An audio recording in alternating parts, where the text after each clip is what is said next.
Sud Narayanam Namaskritya Naram Chaiva Narottamam Devim Saraswatim Vyasam Tato Jayam Udirayet Nashta Prayeshu Abhadreshu Nityam Bhagavata Sevaya Bhagavate Uttama Shloke Bhaktir Bhavati Neshtiki Om Agyana Timirandasya Gyananjana Shalakaya Chakshur Unmilitam Yena Tasmai Shri Guruve Namaha Sri Caitanya Manobhistam Sthapitam Yena Bhutale Swayam Rupa Kadamayam Dadati Swapadantikam Vandeham Shri Guru Shri Yuta Padakamalam Shri Gurun Vaishnavamscha Shri Rupam Sagrajatam Sahagana Raghunatan Vitam Tam Sajivam Sadvaitam Savadutam Parijana Sahitam Krishna Chaitanya Devam Shri Radha Krishna Padan Sahagana Lalita Shri Vishakhan Vitamscha He Krishna Karuna Sindhu Dinabandho Jagatpate Gopesha Gopika Kanta Radha Kanta Namostate Tapta Kanchana Gaurangi Radhe Vrindavaneshwari Vrishabhanu Sute Devi Pranamami Hari Priye Nama Om Vishnu Padaya Krishna Prishtaya Bhutale Srimate Bhaktivedanta Swamin Iti Namine Namaste Saraswati Deve Gauravani Pricharine Nirviseshasha Shunyavadi Paschatya Deshatarine Vanchakalpa Tarubhyascha Kripa Sindhu Bhaevacha Patitanam Pavanebhyo Vaishnavebhyo Namo Namaha Jai Sri Krishna Chaitanya Prabhu Nityananda Shri Advaita Gadadhara Shri Vasadi Gaura Bhakta Vrinda Hare Krishna Krishna Krishna Hare Hare Hare Rama Rama Rama Hare Hare. So thank you for joining everyone, and let's continue with our reading of Srimad Bhagavatam. We are on Canto 2, text 10, chapter 10. Yesterday we read from 37 to 40, isn't it? Yeah. So now reading from... We haven't finished. I think we haven't finished. Can you please check? Okay, let's check. 37 to 40. Some of the living entities are a little... first class prisoner. Yeah, we finished it. We spoke about the prison. And we finished. Yes. Finished it, yeah. So continuing with text 41. Sattvam rajas tama iti tisra sura nirnarakaha tatrapi eke kasho rajan vidyante gatayastridha yadyeke kattaro anyabhyam svabhava upahanyate. Translation and purport by His Divine Grace A.C. Bhaktivedanta Swami Srila Prabhupada. According to the different modes of material nature, the mode of goodness, the mode of passion, and the mode of darkness, there are different living creatures who are known as demigods, human beings, and hellish living entities. O King, even a particular mode of nature, being mixed with the other two, is divided into three, and thus each kind of living creature is influenced by the other modes and acquires its habits also. So Krishna is saying now why there are so many varieties of living beings. The living entities individually are being conducted by a particular mode of nature, but at the same time, there is every chance of their being influenced by the other two. Generally, all conditioned souls in the material engagement are influenced by the mode of passion, because every one of them is trying to lord it over the material nature to fulfill his individual desire. So the three modes of nature are goodness, passion, and ignorance, Rajogun, Tamogun, and Sattvagun. And generally, demigods are supposed to be in the mode of goodness, human beings in the mode of passion, and The lower planetary systems in the hellish planets are in the mode of ignorance.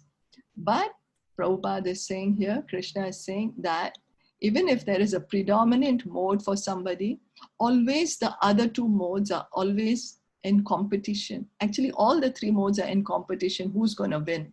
And they are trying to pull us in their direction. And each of us in this material world, we have that I am the doer. You know, I am the one who can do everything. And so that is passion. So, but in spite of the individual mode of passion, there is always the chance of being influenced by the other modes of nature by association. If one is in good association, he can develop the mode of goodness. And if in bad association, he may develop the mode of darkness or ignorance. Nothing is stereotyped. One can change his habit by good or bad association, and one has to become intelligent enough to discriminate between good and bad. And that's why association is so important. As they say, birds of a feather flock together. Or they say, Jaisa sang vaisa rang, right? Because we are going to take on the people who we associate with, we are going to take on their qualities. So we have to understand, we have to be intelligent enough to discriminate between good and bad. The best association is the service of the devotees of the Lord. And by that association, one can become the highest qualified man by the grace of the Lord's pure devotees. So the best association is we should serve a pure devotee. That's the best association. And then what happens? That we can also become devotees. We follow in the footsteps. As we have already seen in the life of Srila Narad Muni, he became the topmost devotee of the Lord simply by the association of pure devotees of the Lord. By birth, he was the son of a maidservant and had no knowledge of his father and no academic education, even of the lowest status. But simply by associating with the devotees and by eating the remnants of their foodstuff, he gradually developed the transcendental qualities of the devotees. So Narad Muni, in his previous life, he was a small boy. He was the son of a maidservant. Didn't even know who's his father. He didn't have any education. But he got the highest. He got Krishna Prema, highest goal of human life, the highest treasure that there is, the highest wealth that there is. How? Just by associating with the pure devotees and also eating their remnants of their foodstuff. By such association, his taste for chanting and hearing the transcendental glories of the Lord became prominent. And because the glories of the Lord are non-different from the Lord, he got direct association with the Lord by means of sound representation. So what happens when we associate with the pure devotees? What happens when we serve the pure devotees? When we serve the pure devotees or associate with them, in our heart also we get a desire to hear about the glories of the Lord, to chant the glories of the Lord. And then when we are hearing and chanting the glories of the Lord, what happens? We are associating with the Lord because Krishna is non-different. By Krishna is the sound incarnation. Srimad Bhagavatam is the sound incarnation of Krishna. So it's non-different. Bhagavatam and Krishna is the same. The Hare Krishna Ma Mantra and Krishna, the person, is the same. Similarly, there is the life of Ajamil, 6th canto, who was the son of a Brahmana and was educated and trained properly in the discharge of the duties of a Brahmana, but who, in spite of all this, because he contacted the bad association of a prostitute, was put into the path of the lowest quality of Chandala, or the last position for a human being. So Ajamil, he was a Brahmana by birth, and he had done a lot of his pious activities. You know, he had done so much of the service. But what happened? He got bad association of a prostitute. And so he got degraded. His activities got degraded. So association is so important, so important. Therefore, the Bhagavatam always recommends the association of the Mahat, or the great soul, for opening the gate of salvation. To associate with persons engaged in lording it over the material world means to enter into the darkest region of hell. One should try to raise himself by the association of the great soul. That is the way of the perfection of life. So Bhagavatam keeps saying that associate with the person Bhagavat.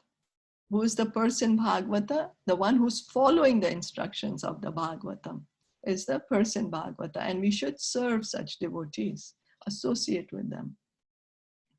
And Srila Prabhupada is one such devotee. We are hearing from Srila Prabhupada. A tiny service we can do for Srila Prabhupada, it's going to help us greatly, because he's a very dear devotee of Sri Krishna. He's coming in the Parampara system.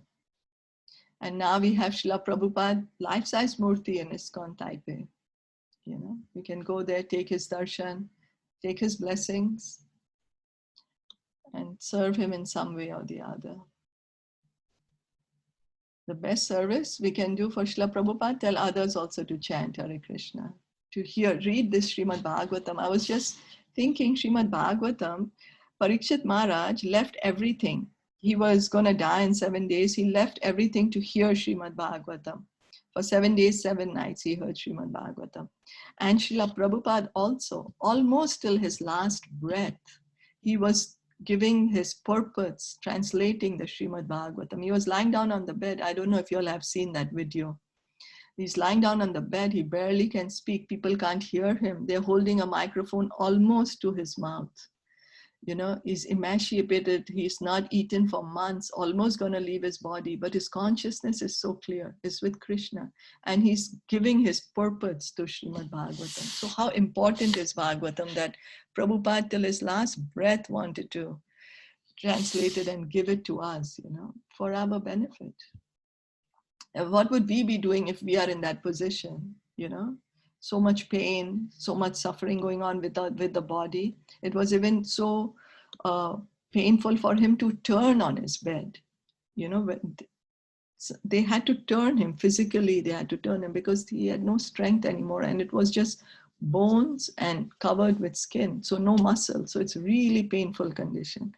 And in that painful condition, he was giving the purpose. He was translating the Srimad Bhagavatam for us. You know, so we should try to take the message of Bhagavatam sincerely, as you all are doing. I'm grateful for that. So, text 42. Sa evedam jagadhata bhagavan dharma rupadrik pushnati sthapayan vishwam tiryan narasuradibhihi. He, the personality of Godhead, as the maintainer of all in the universe, appears in different incarnations after establishing the creation, and thus he reclaims all kinds of conditioned souls amongst the humans, the non-humans, and the demigods. The Supreme Personality of Godhead, Vishnu, incarnates himself in different societies of living entities to reclaim them from the clutches of illusion. And such activities of the Lord are not limited only to human society. He incarnates himself even as a fish, hog, tree, and many other forms. But less intelligent persons who have no knowledge of him deride him, even if he is in human society as a human being. So how compassionate Krishna is, how kind he is, that he's coming time and time again in his different expansions, different incarnations, not only in the form of a human being, sometimes in the form of a fish, sometimes as a pig, a hog, sometimes as a tree even, you know, so that even the animals are benefited to reclaim us from the clutches of illusion. You know, reclaim means we are originally not in illusion, but now we have been put in illusion because we are thinking we are the body, because we want to enjoy separate from Krishna. We want to forget Krishna. It's like the sun is there, and then we have put a dark curtain. We put a dark curtain and then we say there is no sun. So that dark curtain is Maya. And in that condition, nobody, if And we go around saying there's no sun, there's no sun. So a person who's intelligent will say, hey, you're stupid, open the curtain, you will see the sun. So we are putting ourselves in this darkness. We just have to open ourselves. We have to open the curtain, and that curtain is Maya. Therefore, the Lord says in the Bhagavad Gita 9.11, Avajananti mammuda manushim tanum ashritam parambhavam ajananto mama bhuta maheshwaram. As we have already discussed in the previous verses, it is concluded that the Lord is never a product of the material creation. His transcendental position is always unchanged. He is the eternal form of knowledge and bliss, and he executes his almighty will by his different energies. So no matter what form Krishna comes, that form is Satchidananda. That is not a form like we have this material body. We have a difference. We are the soul inside this body, and we have this covering. This body is our covering. But Krishna, when he comes, even as a tree, that form of Krishna is Satchid Ananda, eternal, full of bliss and full of knowledge. As such, he is never the subject of reactions for any of his acts. He is transcendental to all such conceptions of actions and reactions. Even if he is visible in the material world, the exhibition is only of his internal energy, for he is above the good and bad conceptions of this material world. So some people, they keep saying, oh, Krishna did this, so he's going to get some karma for it. He is beyond karma. He's beyond karma. His body is transcendental. He's not acting in the way that we act, that we are forced to act. Just like the prisoners are there in the prison. But if a king comes to visit the prison, does it mean that the king is also a prisoner? No, he's just come to visit the prison and see if there are some good prisoners who should be let loose back into the society. For their benefit, he has come. It's not that he committed a crime and that's why he has come and he has to, he's under the laws of the prison house. No, he can leave whenever he wants. So, in the material world, the fish or the hog may be considered lower than the man. But when the Lord appears as a fish or hog, he is neither of them in the material conception. It is his causeless mercy that he appears in every society or species of life, but he is never to be considered one of them. Conceptions of the material world, such as good and bad, lower and upper, important and insignificant, are estimations of the material energy, and the Supreme Lord is transcendental to all such conceptions. The words Parambhavam, or transcendental nature, can never be compared to the material conception. We should not forget that the potencies of the Almighty Lord are always the same and do not decrease because the Lord assumes the form of a lower animal. So if for example, we have a small light bulb in our house, so does it mean that the electric powerhouse has just enough energy to power a small light bulb? No, it is also the power to power huge industrial lamps, which we see in the factories. It's just that in our house, we don't need such a big industrial lamp.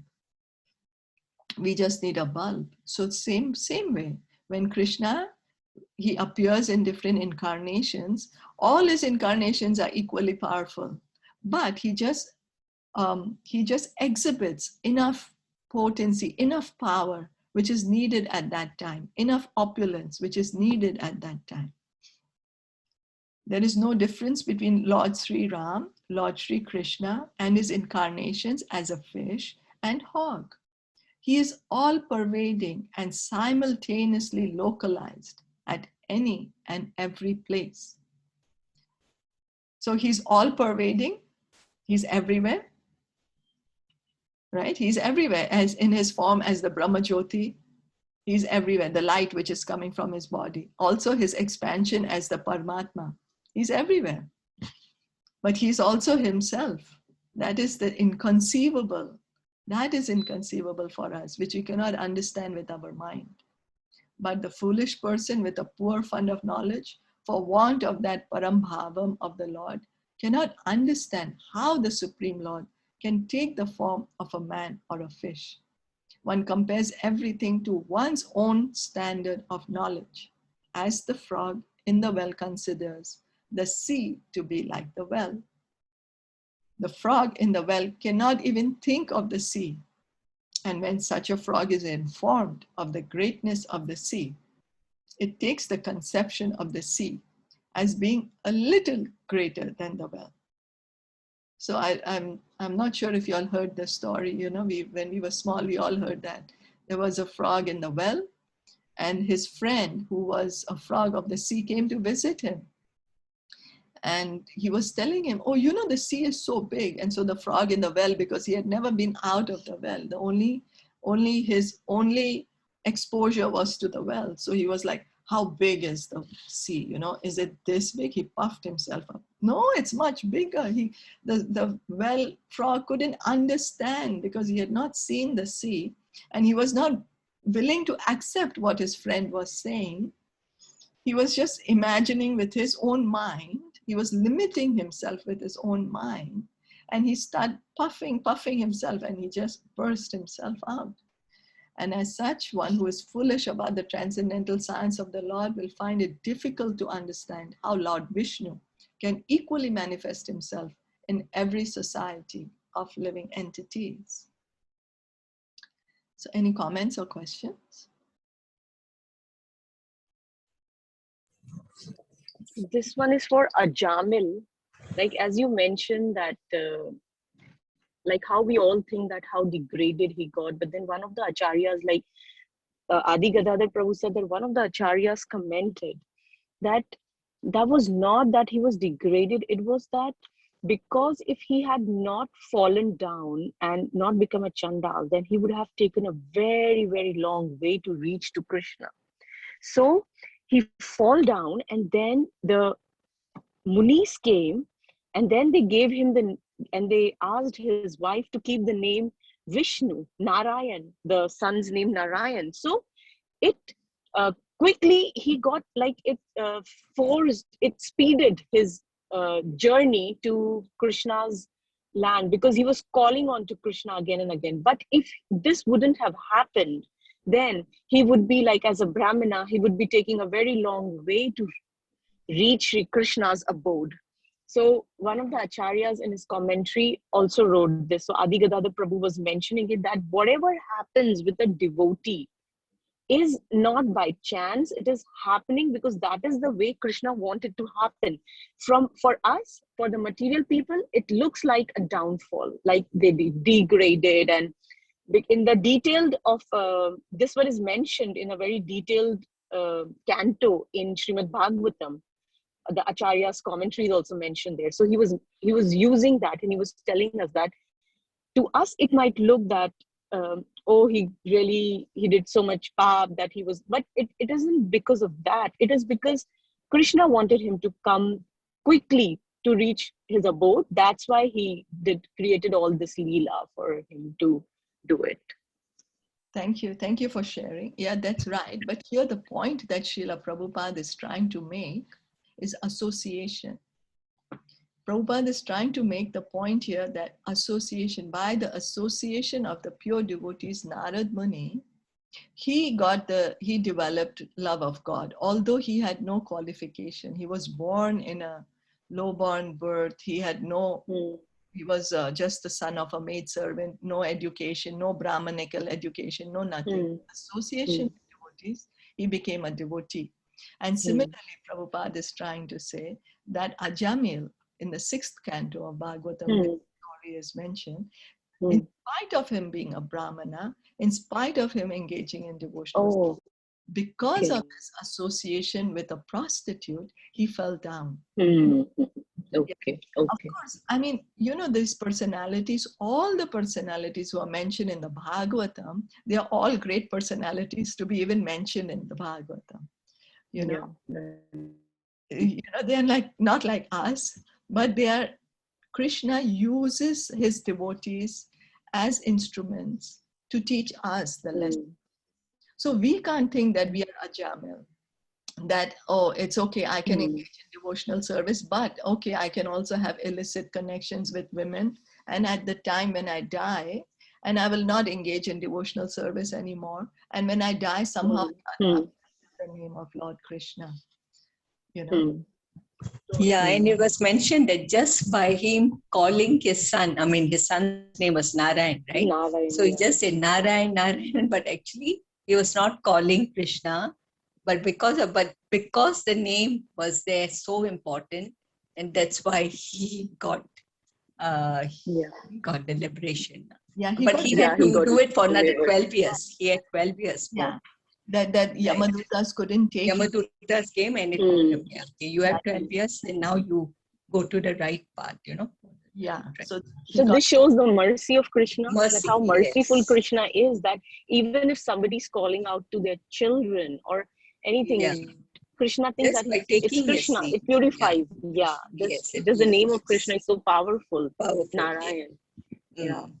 Yes, that's the reason. If you see that earlier days, the people would keep their names or God's name, children's name. Mohini, all these are Krishna's names, you know. Govardhan, then, you know. Madhav, yeah, Shamsundar, yes. Yeah. But now we are. These used to be the names, yeah. So this is just to keep reminding us of Krishna also, to create our pious activities. And also Ajamil said the name at the level of Nama Bhas. He had no expectation of calling, I'm calling Narayan and Narayan will come. He had no expectation. So he was Ajamil's story, as you rightly said, it's to show the power of the holy name. The power of the holy name. And so we can stop here. I think, okay. For today. Thank you so much. Thank you. Hare Krishna. Happy Krishna. Srimad Bhagavatam ki jai, Shilpa Shyam ki jai, Gaurav ki jai. Hari Hari Bol. Hare Krishna. Hari Bol.